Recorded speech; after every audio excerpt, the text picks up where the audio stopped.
thing here. Okay. Welcome to day 1, teacher training sneak peek. Day 1, secret 1. We'll get into that in just a minute. I'm going to cover it up so you can't read it. So Chris and I are going to jump into what we consider the 3 main secrets to teacher training. And these secrets are a lot of times what holds people back. They're a lot of times they're a little fear-based. These ideas of why you can't do it. And so we're going to cover a little bit of that. We're going to talk about those, and then we're going to get into some really good information. We're going to get into why we do what we do, how we teach, and how it's different than how anyone else out there teaches, and how we can get people really good really fast using a specific system. Oh, this is another secret. And so we're going to cover a bunch of good information. We're going to break down some main topics, and like I said before, I just said this, so it's probably just Marianne on, so she's probably the only one that heard me. But if you are interested in doing teacher training, this is exactly what you need to see. This is going to be the good stuff. And if you're not interested in doing teacher training, this is Chris. If you're not interested in doing teacher training, I'm just coming in like a wrecking ball. So excited! If you're not interested in doing teacher training, you're going to learn a ton of good information, lots of good stuff. So hang tight with us. This is the breakdown. So we're going to be teaching for the next 3 days. It's going to be 3:30 every day. And if you want to jump on live with us, if you're not live with us, we're going to have this. We're going to put it out. So disregard what I just said if you're not jumping on live. But it's going to be up there, so you may catch it later on, which is the cool thing about posting socially. But in the 3 days, you want to jump in and say something? Yeah, and if you catch it later on, you have some questions, let us know. We'll be looking at it and we'll answer them. So if you're watching live right now, you can type in questions, and we're going to go back and check out this question. We'll answer anything that you have. And where Chris went is important too. If it's not live, it's later on, you can still go in and answer questions, and it'll timeline it. So we'll know what you're talking about, know where we are with it as far as that goes, and be able to answer the questions for you later on, which is like, what is it, meta? Super meta.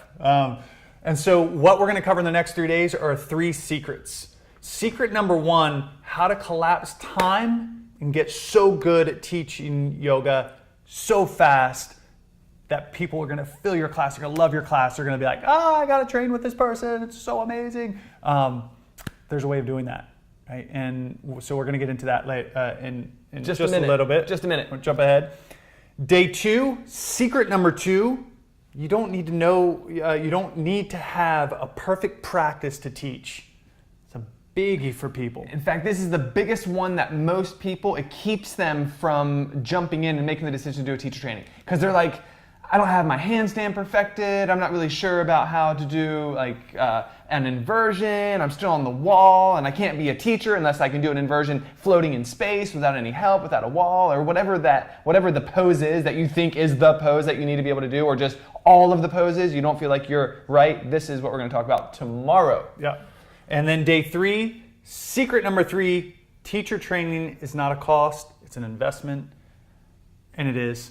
And we're going to jump on so many different levels. Like you may just think like on the money level, it's not a cost, it's an investment. But it's layered. It's deeper than what it looks like on the surface. That's why it's one of the secrets. Mm-hmm. It's more than just finances. It's there's more to it. And in our experience of doing this for almost 2 decades now, we have seen not just ourselves, and we'll tell our stories, but other people's stories and what they've done going through our training, where they are now, like. Phenomenal stuff. So that'll be day 3. So let's jump into this.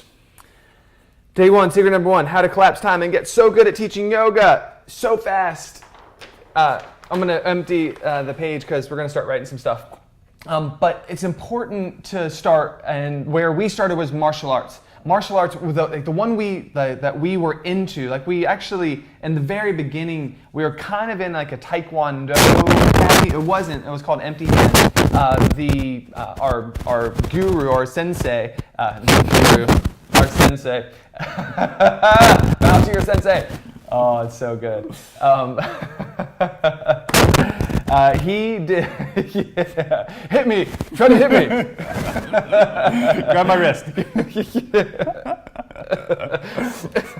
Okay, do it again. I wasn't ready. But he had learned wrestling, he had learned like some jujitsu, so he was exposing us to these other things, but it was like, okay, here's how you punch and kick, and then here's how you wrestle, and here's how you like stand and grapple and all that stuff, and it was good because it kind of exposed us to it opened our eyes to what was out there, but there was nothing weaving it together. We didn't understand the why behind fighting. Then we were exposed to Jeet Kune Do concepts from this awesome teacher of ours, John Davis, who came in and did a seminar, and he brought one of his teachers in, and we were like minds blown because he talked to us about the common thread behind ranges and why you do what you do when you do it. And everything has a reason, everything has a why, everything connects. There was a framework. Remember that word, there was a framework, right? Because this is why. What blew our minds is that there was a reason why you do what you do when you do it. There was a reason why you do what you do when you do it. Before that, we had no idea. We were like, okay, at this stage we do this, and then we'll go over here and do this, and do a little bit of this, and then you kind of got to try to make it work. And then our eyes were open, our minds were blown when we saw that there was a different way to do it. Yeah, so essentially what was happening is prior to Jeet Kune Do concepts, prior to starting to study with John Davis, we learned that there was like, you could kick, and then you could punch, and then you could wrestle, and there was some like little, like you could do something in between, like when you're like this with somebody. And like, so we learned how to do that and like isolate it. We learned how to do that and isolate it. We learned how to do that and isolate it, but like we didn't know, like it didn't make sense of how and why you would put it together.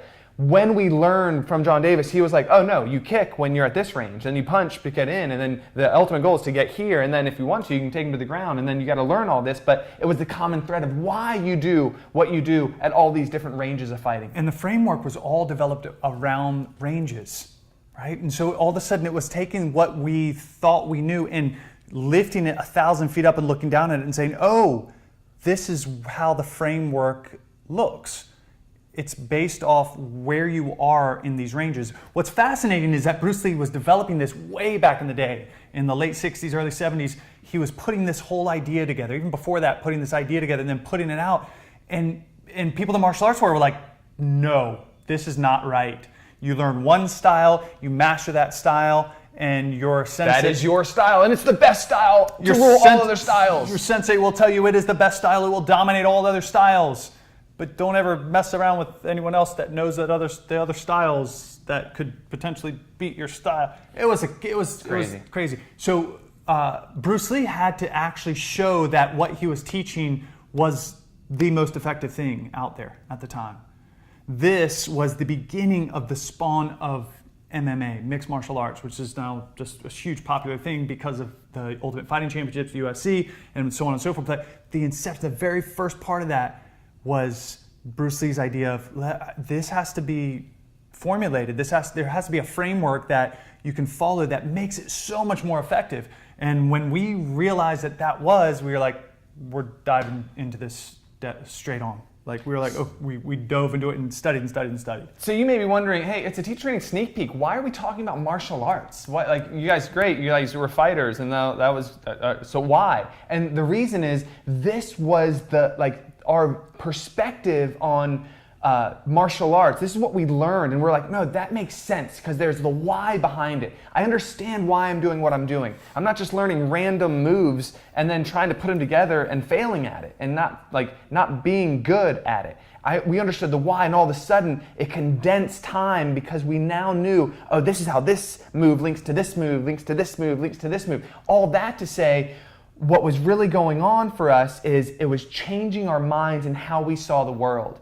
This is how we saw the world when we got into yoga, which we needed to because that martial art was very street oriented. Learn it today to be able to use it tonight. Very simple, effective, but also very realistic. We were putting ourselves on a daily in this fight or flight, putting ourselves in a scenario where we actually were thinking, feeling that we're in a real situation. We have to protect ourselves because You fight like you train. And that was our whole thing. Like, man, we want to make this realistic so we can actually save our butts should we need to use this art. So with this idea, when we started training in yoga, we were talking to friends that were teachers and like, well, so what is the, like, so is there a common thread? Is there like a methodology to what you're doing? Is there, and over again, it was like, well, this is what my teacher taught me.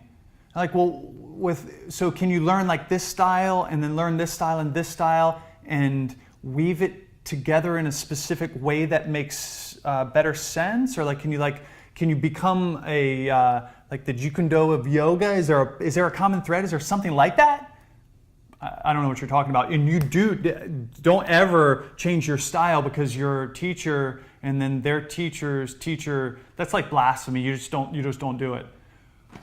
What? All of a sudden it was the same, I'm gonna cuss for a minute, I apologize. It was the same shit that we experienced in martial arts. Yeah. It was the same stuff. It was like, this style is this style. Don't blend it, don't change it. It's done this way.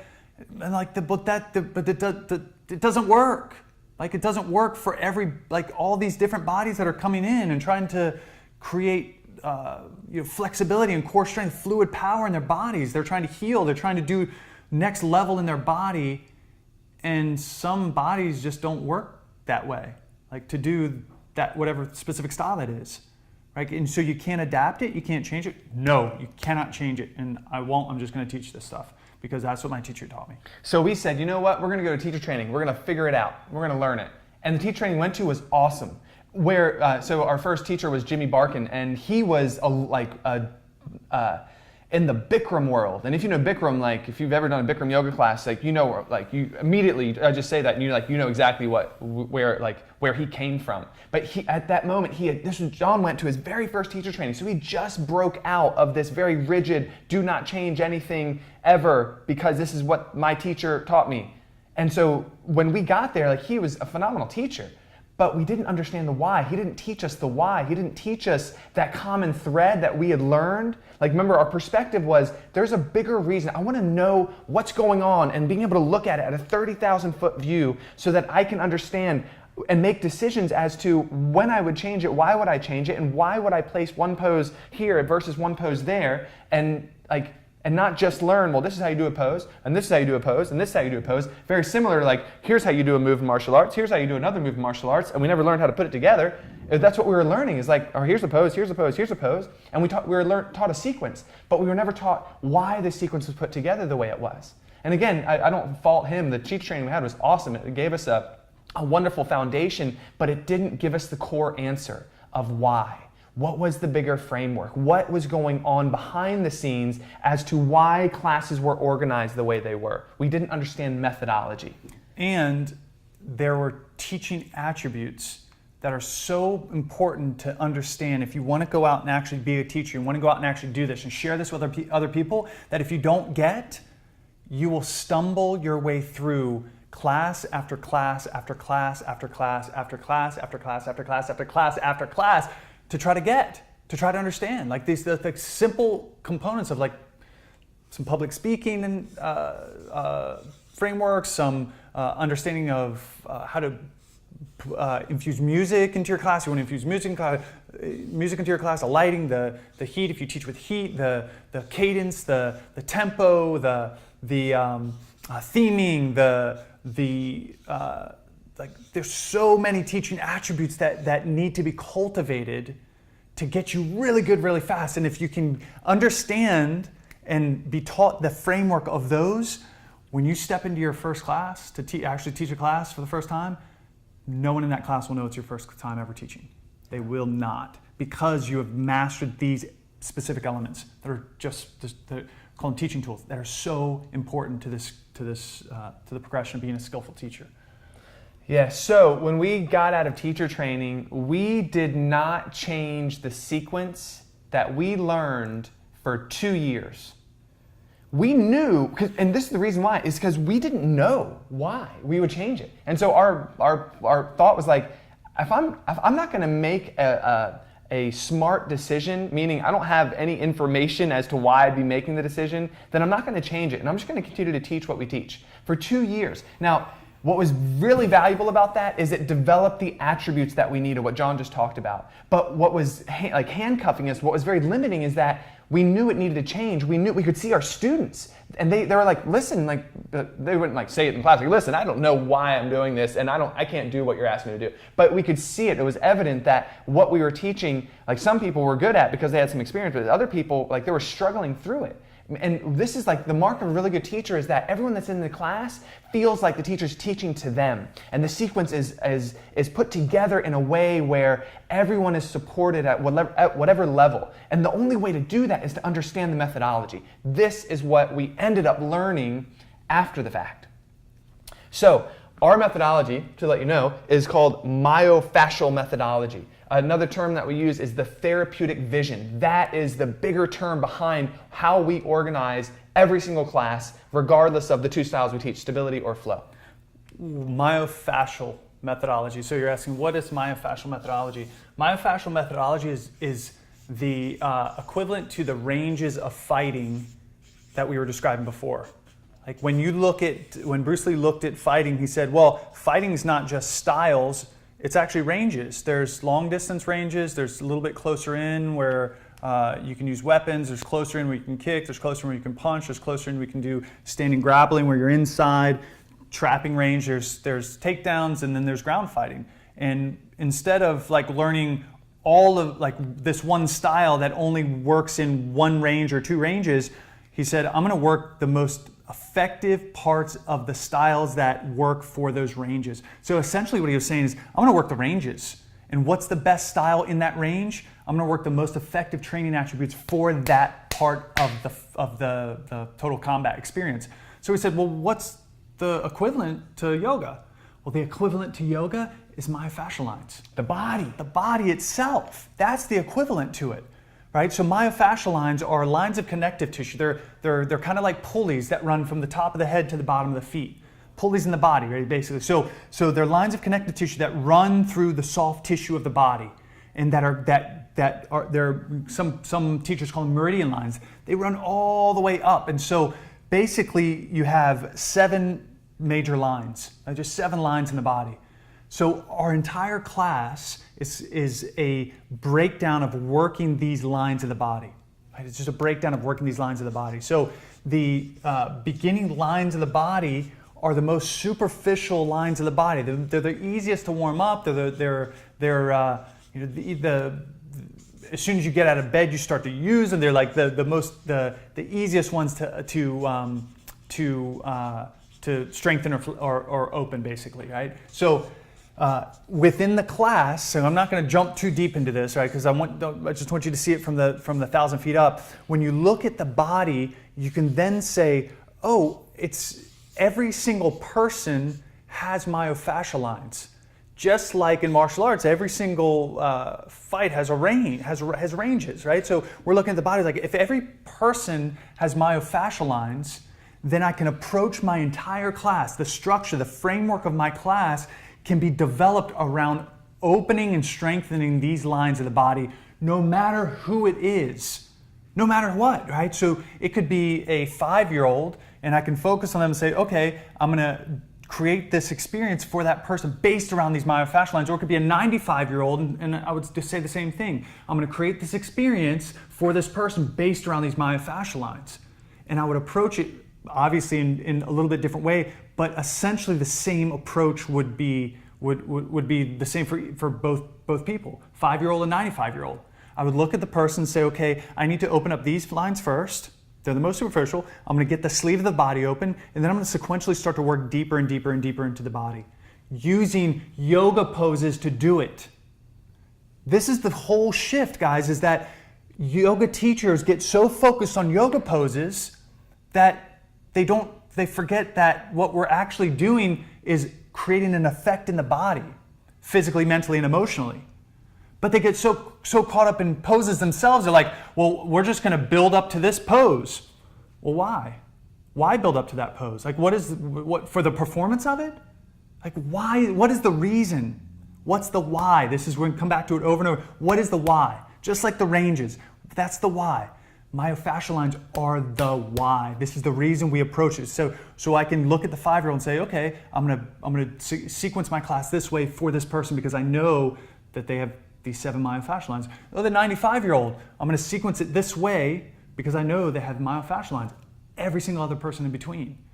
I may put that 95-year-old in a chair, and I may put the 5-year-old on a trampoline. trampoline, right? But the approach is going to be the same because I understand this from a higher perspective. Yeah. So real quick, therapeutic vision is sequencing based on anatomic harmony. That anatomic harmony are the myofascial lines. Those lines, real quick, just to give you kind of a breakdown. Chris is going to nerd out on you guys. Real quick. Now, this is what's so important. You're like, oh, great. Well, so who cares about myofascial lines? Well, these lines are lines of connective tissue like Don talked about, and they run from superficial, like the ones that are closest to the skin that like warm up really quickly, to deep, like that are like literally make up the core of your core in your body. And the reason that's so important to understand is that when you understand it that way, it organizes the poses that you do because they open up the lines in a very specific way. Now I say open up, but what I really mean is strengthen and stretch. The most superficial lines, like the ones that warm up the quickest, are the functional lines and the arm lines. So quick, in fact, like the functional lines, you wake up, you start moving, they're warm. Right? So we don't, like, they're warming in the classes, they're a part of it, but when you walk into a class, maybe unless you're doing like a 4 a.m. class, you may need to do a little more movement to get those opened up, but we focus on the superficial lines first. Next in from that is the superficial front line, the superficial back line, and the lateral line. This is devoted, like most of the class is devoted to opening up this in the beginning.